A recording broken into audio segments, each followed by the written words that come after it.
नारद जी महाराज ने आकर के भगवान से कहा कि ठाकुर जी अब आप ब्रज में ही लीला करते रहेंगे कि आगे की द्वारिका लीला, मथुरा लीला ये सब कैसे होंगी? ठाकुर जी बोले, सांची पूछो नारद, तो मैं भूल चुका हूं कि मैं परमात्मा हूं, मैं भूल चुका हूं कि त्रिलोकी स्वामी। आप सब देवता मंत्रणा करके कुछ ऐसा व्यवस्था करो ना कि कोई और संभाल ले वैकुंठ को, कोई और कर ले आगे की लीला।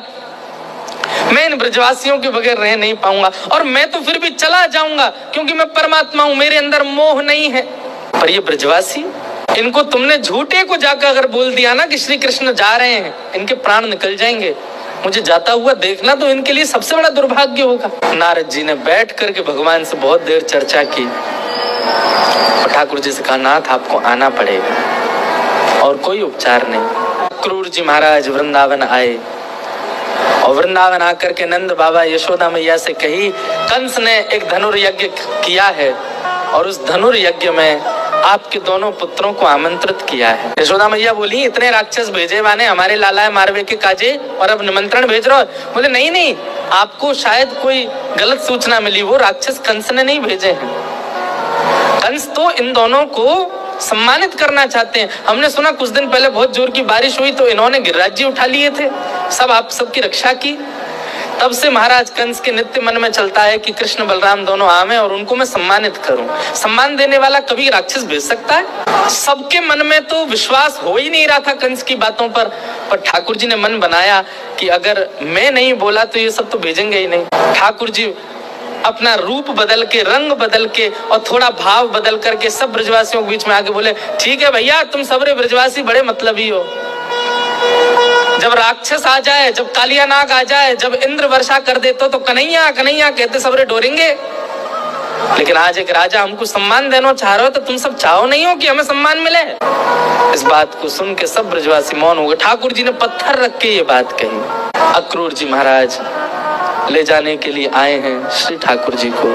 गोपियां, गोप ग्वाल, ब्रज के सब ब्रजवासी मन ही मन विचार कर रहे हैं और विधाता से प्रार्थना कर रहे हैं, अरे विधाता, तेरे अंदर दया नाम की चीज नहीं है क्या?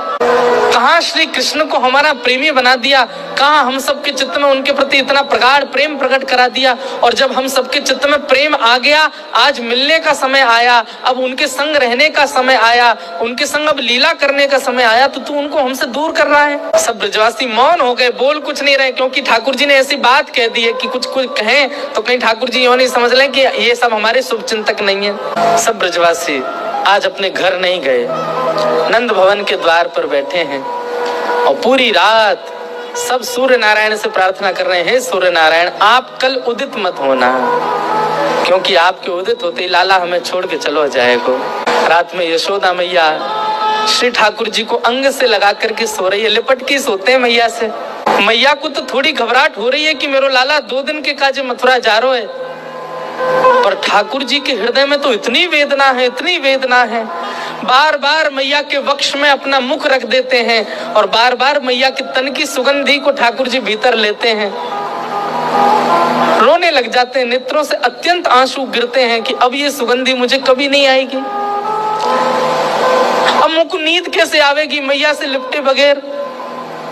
मैं कैसे बताऊं मैया को कि मैं छल कर रहा हूं इनके संग, अब मैं चलो जाऊंगा। मैया के एक एक अंग का स्पर्श ठाकुर जी अपनी स्मृति में ले रहे हैं। मैया के हाथ कैसे है, मैया को वक्ष कैसो, मैया को मुख कैसो, मैया को पेट कैसो, मैया के चरण कैसे, ताकि जब जब याद आवेगी मथुरा जावे के बाद तब तब अपने हाथन को स्पर्श करके स्मरण कर ले करूंगा। गोपियों का विरह सबने सुना, ब्रजवासियों का विरह सबने सुना, वृंदावन का विरह सबने सुना, हमारी किशोरी जी का विरह भी सबने सुना, और श्री कृष्ण का विरह किसी ने नहीं सुना। गोपियां वेदना में हैं, ब्रजवासी वेदना में हैं, वृंदावन वेदना में हैं, सब सखियां वेदना में हैं, श्री जी भी वेदना में हैं, पर किसी ने ये विचार क्यों नहीं किया कि कृष्ण भी तो वेदना में हैं? क्योंकि वे पुरुष हैं इसलिए उनका विरह छुपा हुआ है। ठाकुर जी कैसे संभाल रहे हैं बंधुओं, देखो, पीड़ा चित्त में होना और वही पीड़ा मुख पे आ जाना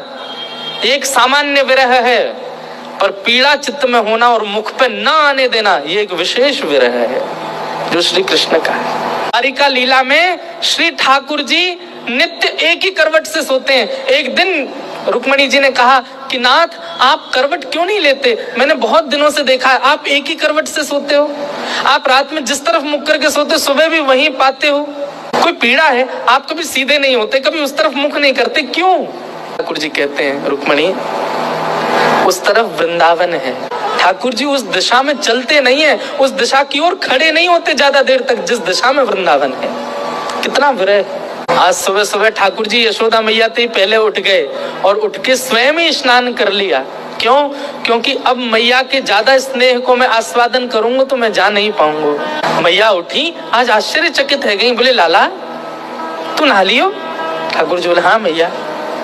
मैंने अपने आप श्रृंगार कियो अपनो? श्रृंगार नहीं किया, ठाकुर जी ने केवल एक तिलक धारण किया है, एक माला पहनी है बस, और आज ज्यादा विशिष्ट श्रृंगार में नहीं है। बोले मैया मैं जल्दी जल्दी मथुरा जाऊंगा तो फिर जल्दी जल्दी आऊंगा ना, या हमारे मुंह लगी तू तो सो रही है तो सोंदा हूं मैं, जल्दी नहा लियो मैया। यशोदा मैया थोड़ी सी विचलित तो हुई आज तक ऐसा नहीं हुआ था। ठाकुर जी ने मन में विचार किया, अक्रूर जी से जाके कहा अभी ब्रह्म मुहूर्त है, सुबह की बेला है, सब ब्रजवासी अभी सो रहे होंगे, मैया यशोदा नंद बाबा उठ जाएं, केवल इनको प्रणाम करके हम चले मथुरा की ओर। अक्रूर जी महाराज बोले जी भगवान। जैसे ही जाकर के द्वार खोला ठाकुर जी ने, असंख्य गोपियां, असंख्य ग्वाल, सब ब्रजवासी, गैया सब खड़े हैं वहीं पर, और द्वार खुलते ही किसी के मुख से स्वर नहीं निकल रहा पर नेत्रों से आंसू गिर रहे हैं। ठाकुर जी कह रहे हैं अरे तुम सबरे सोए ना, तुम सब गए ना? अरे भैया इतना उदास काहे को रहे हो, इतना रुदन काहे को कर रहे हो?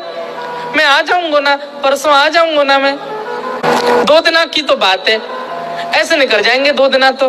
गोपियां बहाने बना बना करके आती हैं, घर में मक्खन धरो है फिर भी जबरदस्ती मक्खन लेवे जामे कि या बहाने कन्हैया दिख जाएगा।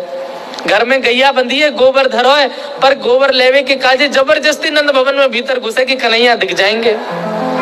इन बहानों से श्री कृष्ण को नित्य देखने वाली गोपियां वो 2 दिन बिना कृष्ण के कैसे रहेंगी? भगवान के सखा मधुमंगल, श्रीदामा, तन सुखा, मन सुखा, धन सुखा, सुबल, तोष सब एक कोने में बैठे।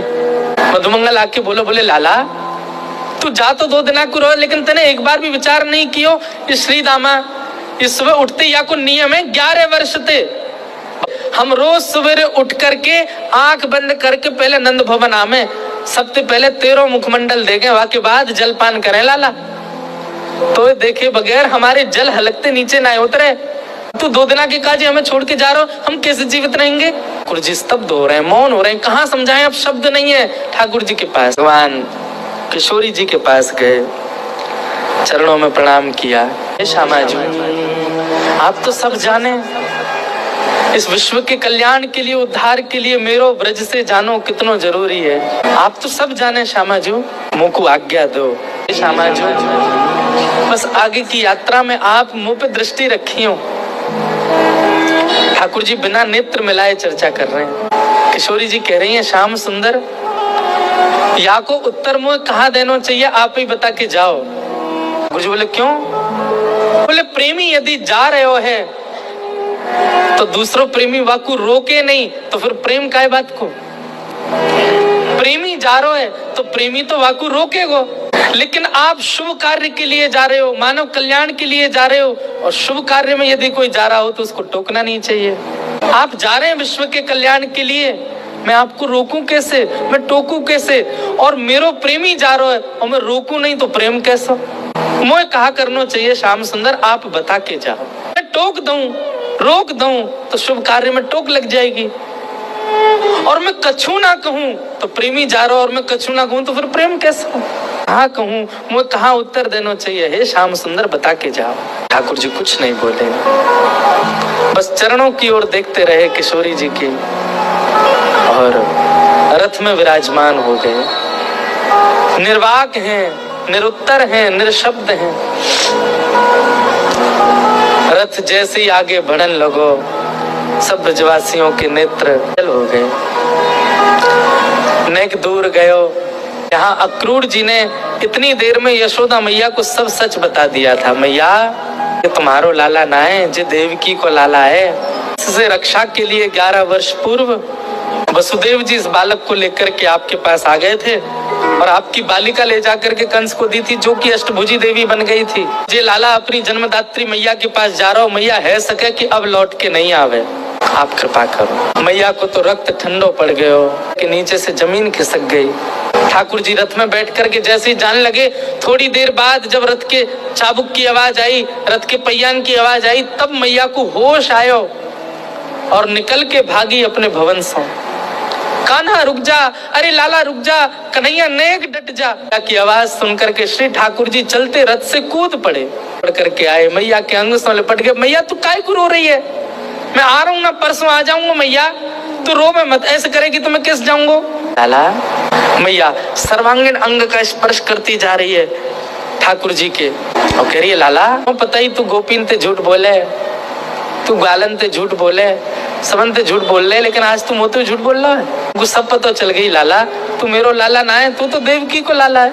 इससे रक्षा के काजे सुदेव जी महाराज तो मेरे पास छोड़ के 56 दिना तक मैंने तेरो पालन पोषण कियो, मक्खन खावे के काजे तो कुछ छड़ी दिखाई, उखल में बांध दियो, कभी तेरे पीछे छड़ी लेकर के भागी, कभी तेरो कान मरोड़ दियो, कभी तेरो हाथ जोड़ते पकड़ लियो लाला, ऐसो कोमल सो मेरो लाला, आज मुझको ग्लानी है रही, मैंने क्यों कियो ये सब? अरे मैया तू मेरी मैया है, तू सब कर सके, तो कुछ सबरो अधिकार है, तू अभी मुझको मार ले मैया, तो कुछ सब अधिकार है मैया, मैं तेरो ही तो हूँ।